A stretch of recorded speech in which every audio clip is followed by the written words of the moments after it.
All the training camp news. Everybody's played a preseason game. Here are the updated top 45 wide receiver rankings for this year. Tier 1, obviously nothing's changing. CeeDee Lamb's still the number one guy. He's still only going to be 25 years old, coming off a year where he averaged over 100 yards per game.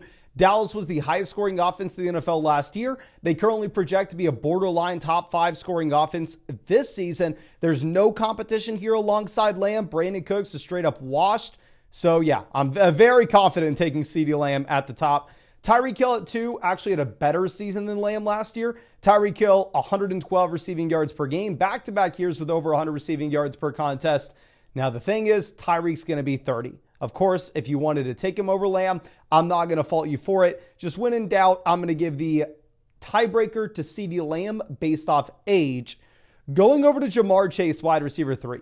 This is probably the aggressive ranking just because if you are looking at Chase, he only averaged 13.5 points per game last season, but that was with an injured Joe Burrow. This next year, right now, sportsbooks are projecting Cincinnati to be a top 5 offense in the NFL in total points scored. In that kind of environment, I think Jamar Chase is going to be set up to just absolutely crush. Where you go back 3 years ago, when Burrow was fully healthy, Chase was averaging 2.6 yards per route run. 2 years ago, 16.5 points per game. And this season, he's only going to be 24 years old. Our next guy will be Amon-Ra St. Brown. Now, with St. Brown versus Justin Jefferson, everything just comes down to offense, offense, offense. I think Jefferson's the better player. I would make an argument. I think Jefferson's the most talented wide receiver in the NFL. But Jefferson's going to be playing with Sam Darnold and J.J. McCarthy. Now, McCarthy looked great in the preseason game. It's just too difficult to go out here and say based off one preseason game, all of a sudden we expect Minnesota to be a great offense this year. Whereas if you look at what sportsbooks are saying about Detroit, they are projecting the Lions to be the second highest scoring offense in the league this season. St. Brown stepping into his prime at 25 years old. I think it's a very safe spot, especially if you're playing in a full PPR format where Amon-Ra St. Brown averaged 7.5 receptions per game last season. Now, dropping down to our next tier, we are going to be led off with A.J. Brown. Now, A.J. Brown is a wide receiver that for 2 straight years now in Philadelphia has averaged about 14.5 points per game in a half PPR format, over 100 in total intended air yards per game last season. And over the past 3 years, A.J. Brown has averaged 2.7 yards per route run or more. We already know A.J. Brown is a phenomenal wide receiver. The change with the offensive coordinator here may actually make this a more pass-happy offense that pushes the pace of play, which could elevate the ceiling for Brown. Going over to Garrett Wilson versus Puka Nacua. I previously had Puka over Wilson, and I didn't think it was that close. If you look at Wilson, I mean, this is a wide receiver that's averaged about 10 points per game over the past 2 years. He was like the wide receiver 40 from a points per game perspective last year, where Puka Nacua is coming off a season where he's the best rookie wide receiver of all time. But with all that being said, Puka's now dealing with a knee injury. Obviously, we know you get the biggest quarterback upgrade in the NFL this season, going from Zach Wilson to Aaron Rodgers for Garrett Wilson. So I'll throw in the towel. I'll move Puka down to wide receiver 8, even though I do really want to put him ahead of Wilson, and I would if he was healthy. Now, dropping down to our next tier, this is where things get very interesting. Y'all know I'm streaming Underdog drafts every single night, and there you kind of have to take these wide receivers in round 2, and they feel disgusting. In your regular redraft league, these are guys that I would hope that you could get in round 3. I know in ESPN drafts, somehow Jalen Waddle's a round 4 pick. Highly recommend going with them there. In terms of how we rank these guys overall, it's so difficult. Drake London's never averaged more than 9 points per game in fantasy. Now, of course, he gets a massive quarterback upgrade going from Ritter to Cousins. Also, this is a wide receiver that has dominated from a market share perspective in Atlanta over the past few years, was an elite level prospect. So we kind of want to assume that London's the elite talent, and maybe the situation being a lot better this year helps him go out and crush. Marvin Harrison Jr. was the best wide receiver prospect in this class, one of the best wide receiver prospects we've seen in a long, long time. And what's unique is typically these wide receivers that are elite level prospects, such as Harrison and Malik Neighbors we'll talk about later, they get stuck with horrible quarterbacks. Because typically if a team's selecting inside the top 5 picks of the NFL draft, the reason is they probably have one of the worst quarterbacks in the NFL. It's not the case with Harrison. Kyler's pretty good. And at the same time, there's no target competition at all. So it's a pretty unique spot. Deebo Samuel as our next guy. Very difficult to rank the Niners players, of course, but we've seen an elite ceiling with Deebo, averaging 18.8 points per game back in 2021. Chris Olave with our next ranking at 12. this is a wide receiver that's extremely difficult to gauge just because I want to say similar to Garrett Wilson and Drake London, he's proven that he's a great talent and he's been held back by quarterback play. But unlike Garrett Wilson and Drake London, we're not going from Derek Carr up to Mahomes here. You're not going from Zach Wilson to Aaron Rodgers. You're still stuck with Derek Carr. It's still a pretty tough spot. You don't have much competition, though. Nico Collins will be our next guy. I know if you're drafting on like your regular redraft league, you can get Nico Collins in rounds 3 or 4. There, I think it's a phenomenal pick. He averaged 3.3 yards per route run last year at the very top of the NFL, stepping into his prime at 25 years old. The Houston Texans go out there and they give him the absolute bag, and this should be one of the best offenses in the league.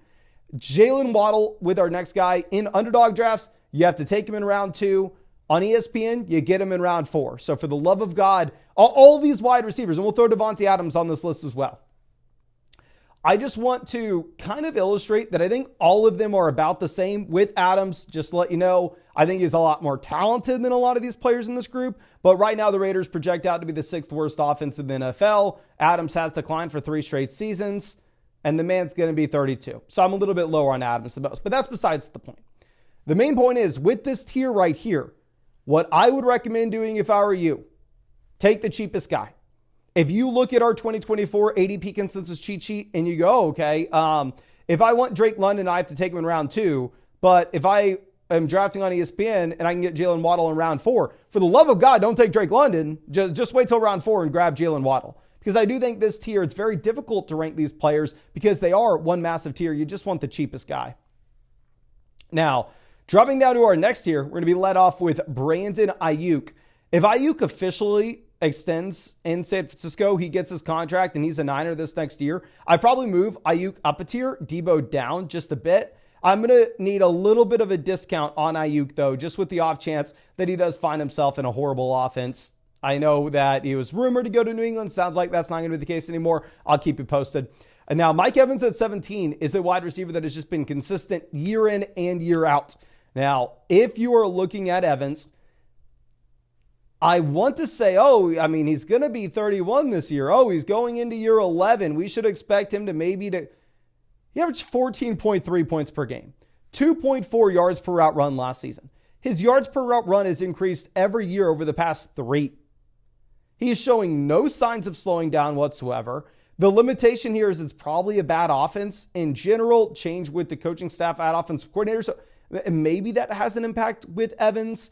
If you look at where he's going in drafts at the moment, in your redraft league, like if you're drafting on Yahoo, you have to take Mike Evans in round 2. Not a good idea. If you're drafting on ESPN, you can get Mike Evans in round 3. And if you're drafting on Sleeper, you can get Mike Evans round 3 as well. So I think Evans is someone that I'd be excited about in the 3rd. If you have to take him in round 2 on Yahoo, you probably don't want him. On Underdog, obviously, it's very different. On Underdog, you actually get him at the 2-3 turn, but we know in best ball, his price is going to be just dramatically higher because all the wide receivers are more expensive. But of course, if you wanted to draft him on Underdog, we're drafting on Underdog Fantasy every single night in this live stream. By far and away, my favorite place to draft. I mean, I've drafted teams there every single year for years now.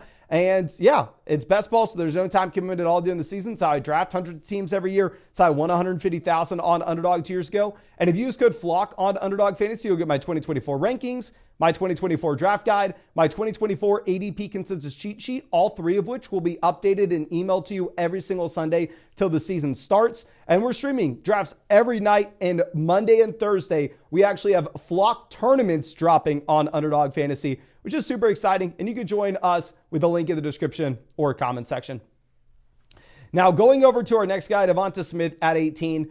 With Smith, the issue is A.J. Brown's going to be capping his overall ceiling in this offense, and he's going to be very much tied to the overall offensive production.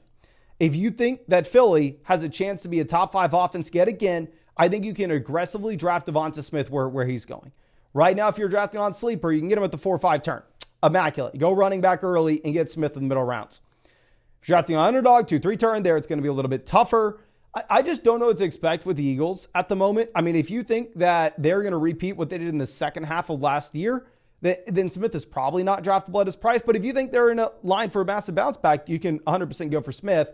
Cup at 19, I am going to have a difficult time with Cooper Kupp because obviously if he repeats what he did last year, he's a horrendous pick. I mean, but at the same time, we can say, okay, all the reports are saying that he's fully healthy. Puka Nacua is actually the guy that's banged up right now. If we look back and maybe 2023 was just a down year based off his injuries, and now that he's fully healthy, he can get back to averaging 18, 21 points per game as he did in 2022 and 2021, then all of a sudden he could be one of the massive values in drafts. Where I'd recommend taking him is probably going to be on ESPN, where there you can get up at the 4-5 turn, which is why I always say if you're drafting in that regular redraft league, like on ESPN, Yahoo Sleeper, it's probably a great idea to just take running backs early because you're going to get these phenomenal wide receiver values in the middle rounds. Stephon Diggs will be our next guy at 20. If you were looking at Diggs, everybody's already seen the splits at the beginning of last year. Phenomenal. There's no difference between his elite seasons before and the first half of 2023. The second half of 2023, Stephon Diggs looked like he shouldn't even be an NFL wide receiver. He looked absolutely horrendous. He was getting targeted, wasn't doing anything with them. What is nice to see is in the preseason game that the Texans had, and of course, I was already ranking Diggs here. I'm not making massive updates just based off that one game. But Stephon Diggs did show that he was going to get utilized in the slot, and he was most likely going to be in 2 wide receiver sets here, where Tank Dell was going to be the guy that's only in 3 wide receiver sets. So I think that's a positive news for Diggs over Dell. DK Metcalf will be our next guy at 21. DK Metcalf seems like he's really low here. The change with the offensive coordinator may make this offense a little more pass happy. The hesitation I have is Lockett's back. DK Metcalf has 1 year in his NFL career, finishing higher than the wide receiver 20 from a points per game perspective. So ranking mere 21 is already kind of ranking close to what we have seen for years now. DJ Moore at 22. Caleb Williams looked great. DJ Moore last year dealt with some of the worst quarterback play in the league and finished a lot higher than this.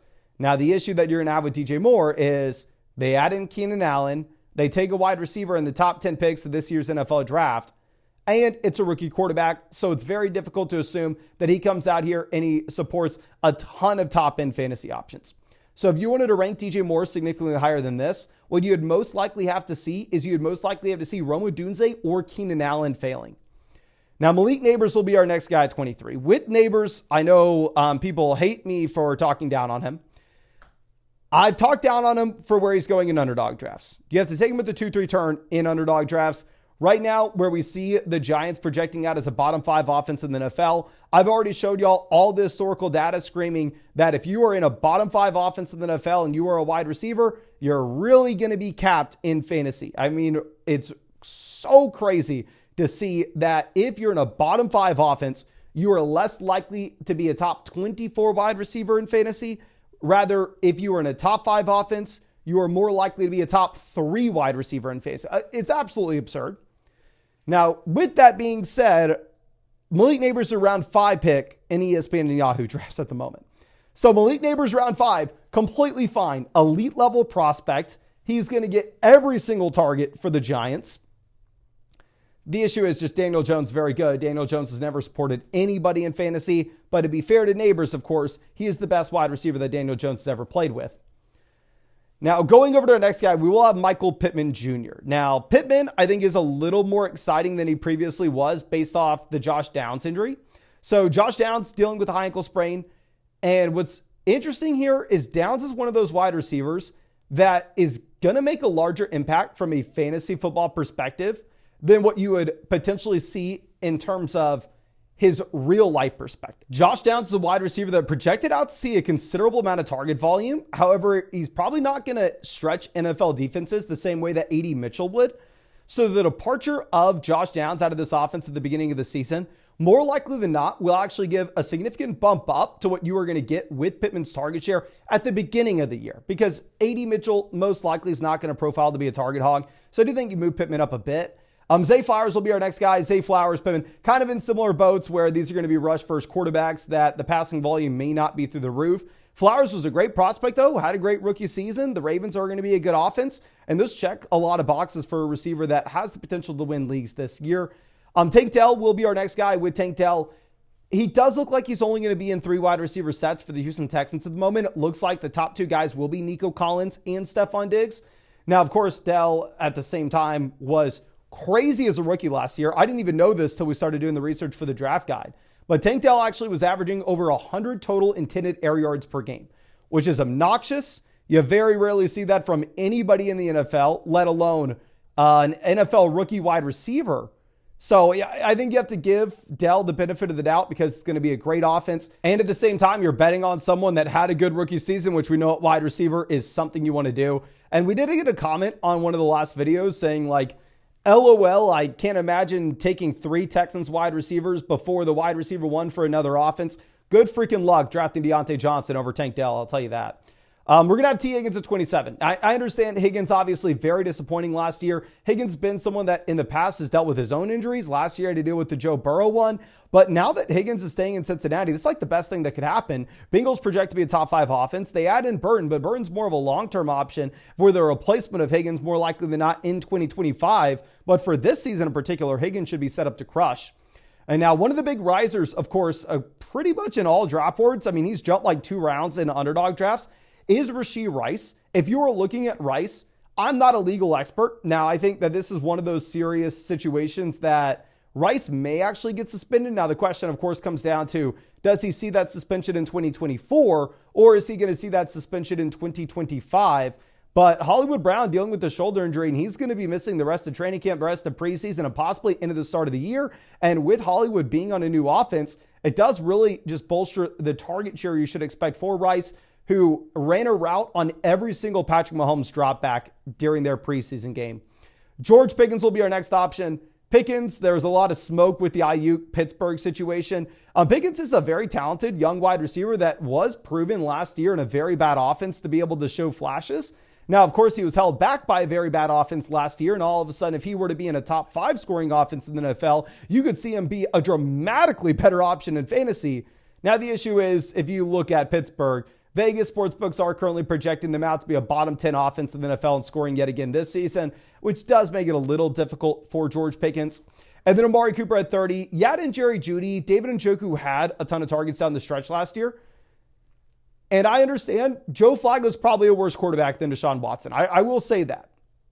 So I don't want to keep on going back to saying like, oh, if you look at the splits with and without Deshaun Watson for Amari Cooper, he's been much better with no Deshaun Watson over the past few years.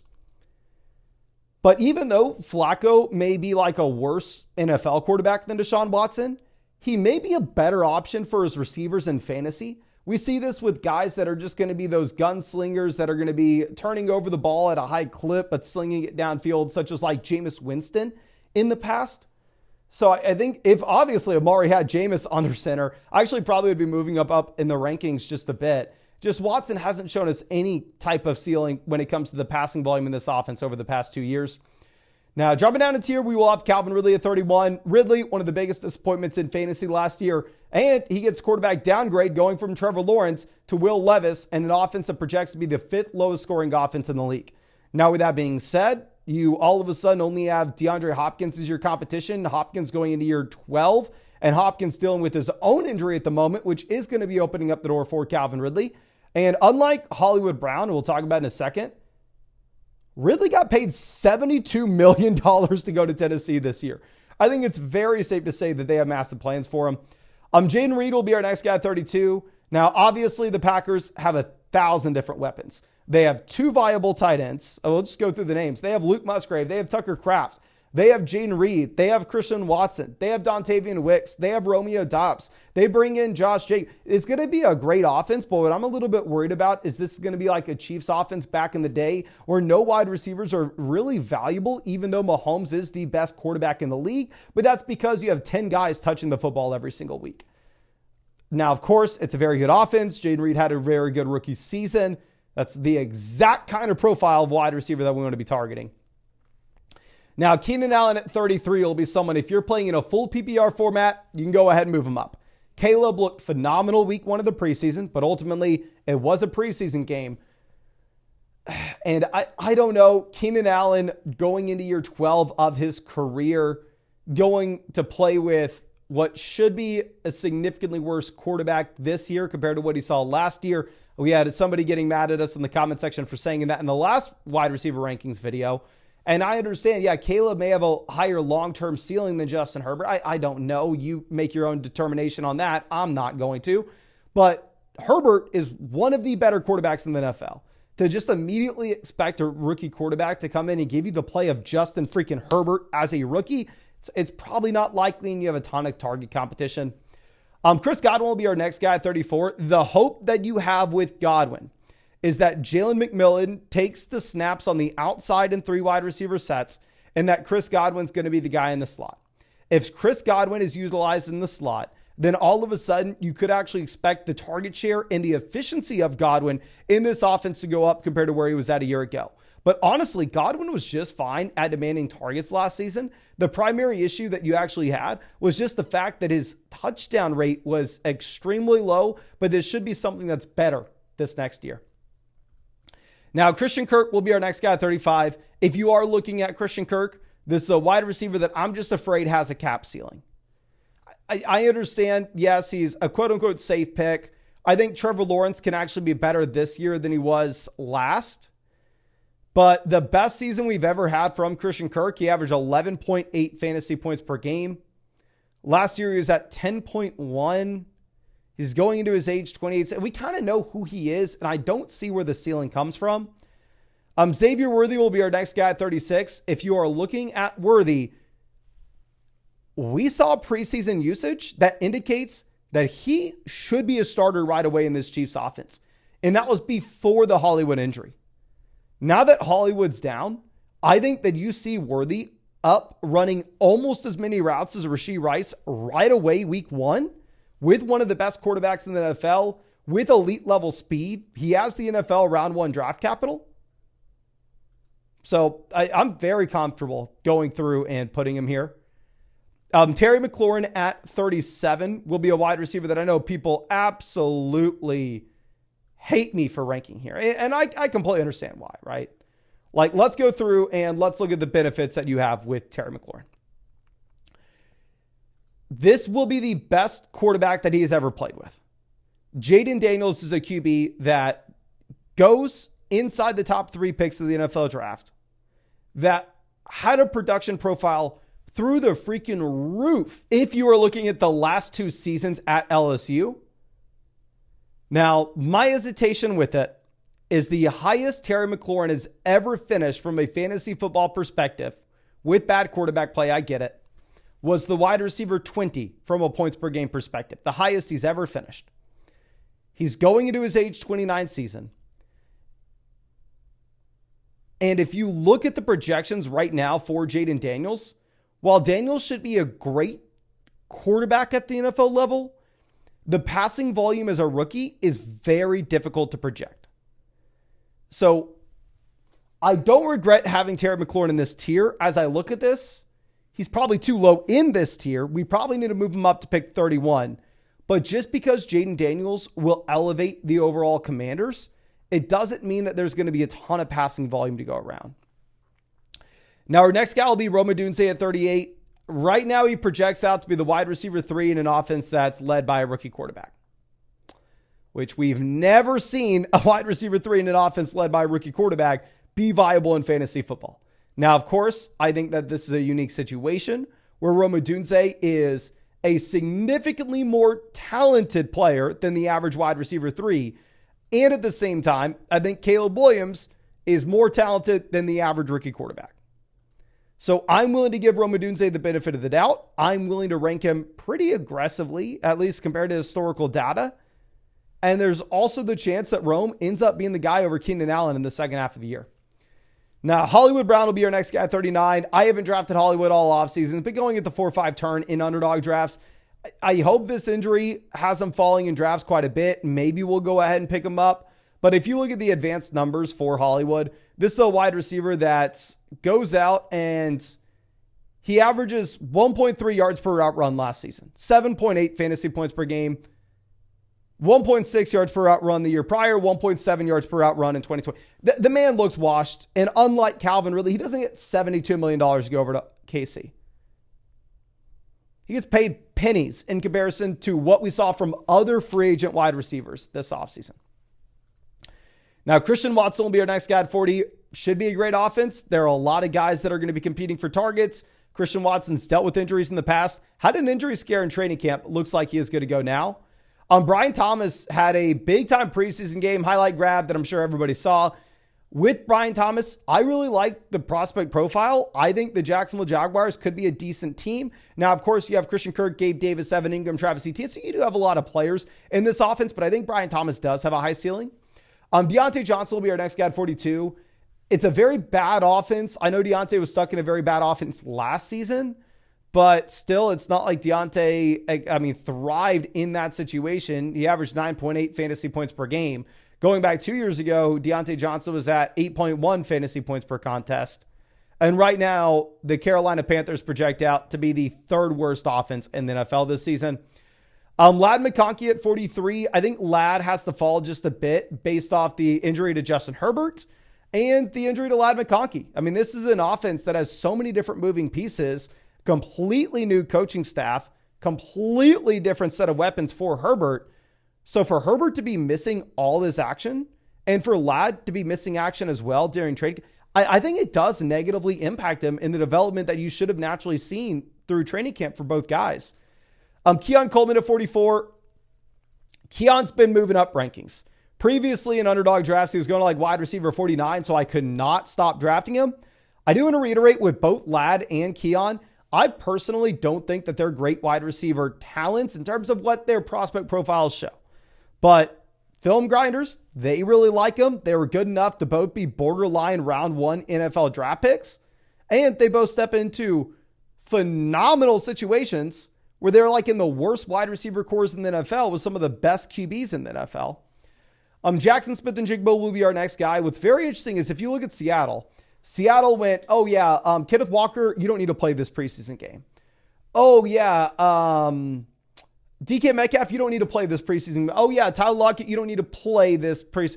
JSN, get your butt out there. I mean, I don't know what it goes to show with JSN. I don't know if this coaching staff's just trying to feel him out. I don't know if they maybe just don't view him in the same tier as the other wide receivers here in Seattle. He was a very great prospect coming out of Ohio State, had a very bad rookie season. And I know some people will say, well, Mason, he couldn't really get on the field because he had Metcalf and Lockett. But the thing is, when he was on the field, he wasn't productive. He averaged 1.4 yards per route run. And then Jordan Addison will be our last guy here at 46. I'm sorry, I can't stop drafting Jordan Addison. Right now, he's going like wide receiver 50 on a lot of platforms. He's my most drafted player on Underdog Fantasy. At his ADP, I think it's absurd. He is a phenomenal prospect coming out of USC. Great rookie season. The offense should be bad. Jefferson should be healthy. He's dealing with suspension concerns. So I completely understand that you would need a discount if you are going to be drafting Jordan Addison. But I think you are getting a massive discount, almost too large of a discount in my mind. But I think that's all I have for you. Again, thank you so much for checking out this video. I really hope I get to draft with you later tonight. Of course, I will be live streaming drafts on Underdog Fantasy. And if you wanted to join a draft with us, you can find that link to Underdog in the description, comment section. Code FLOCK will get you my 2024 rankings, 2024 draft guide, 2024 ADP consensus cheat sheet, all three of which will be updated every single Sunday for you through your email. They're best ball drafts in no time commitment during the year. It's how we draft hundreds of teams every year. It's how I won 150,000 2 years ago on Underdog, just in case you haven't heard it 1,000 times. And yeah, last but not least, we are actually having a Flock meetup in Austin, Texas, August 22nd. You can grab a ticket at flockfantasy.store. Love to hang out with as many of y'all as possible. You're going to be a ton of fantasy football YouTubers there. I hope you're there as well. But thank you again. Really do appreciate you. And really hope I get to either see you in the draft tonight or see you at the Flock meetup.